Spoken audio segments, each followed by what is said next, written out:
మేము వస్తాం, వాళ్ళని మీకు తీసుకొస్తాం, సేఫ్గా తీసుకొస్తాం, అది మా బాధ్యత, పీకుడు మేము పీకుతాం, అన్ని చేస్తాం, అది ఇదని అన్నారు. కానీ ఇప్పటిదాకా ఏమీ పీకలే. ఇప్పుడు ఒక మంత్రి వచ్చిండంట, ఏం పీకడానికి వచ్చిండు చెప్పండి? వచ్చిండు, చూసిండు, పోయిండు. మళ్ళీ పేరుకి 3 మంత్రులు ఉన్నారు. జనాలు ఉరుక్కుంటూ పోతారు ఓట్లేయడానికి. ఎందుకున్నారమ్మా మీరు ఓట్లేయడానికి? వచ్చి ఈ అమ్మ 9 మందిని కాపాడలేకపోయారు, ఈ జనాన్ని అంతా ఎట్లా కాపాడతారు మీరు? 3 మంత్రులు ఉన్నారు, మళ్ళా ఏం పీకడానికి ఉన్నారు అసలుకి మీరందరూ? చాలా మంది ఏడుస్తున్నారు. ఆ సీఎం వచ్చినప్పటి నుంచి చాలా మంది ఏడుస్తున్నారు ఎందుకు వచ్చిండు అని. ఒకవేళ ఓట్ వేయమని మళ్ళీ ఇంకోసారి వేయమని చెప్తే మాత్రం, ఒకవేళ రేపే ఎలక్షన్ పెడితే మాత్రం అసలు సీఎం ఒక్క ఓట్ వస్తే చెప్పండి మాకు, నేను నా పేరు రాసిస్తా. ఒక్క ఓట్ వస్తే చెప్పండి. అంటే ఒక్క ఓటు కూడా రాదు. ఏం చేస్తుండని వస్తుంది, అసలు ఏం న్యాయం ఏం చేస్తుండని వస్తుంది.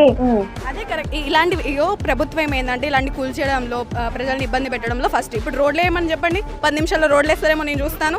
10 నిమిషాలు మాకు టైం ఇవ్వలేదు, 10 నిమిషాల్లో రోడ్ వేయలేదు, 10 నిమిషాల్లో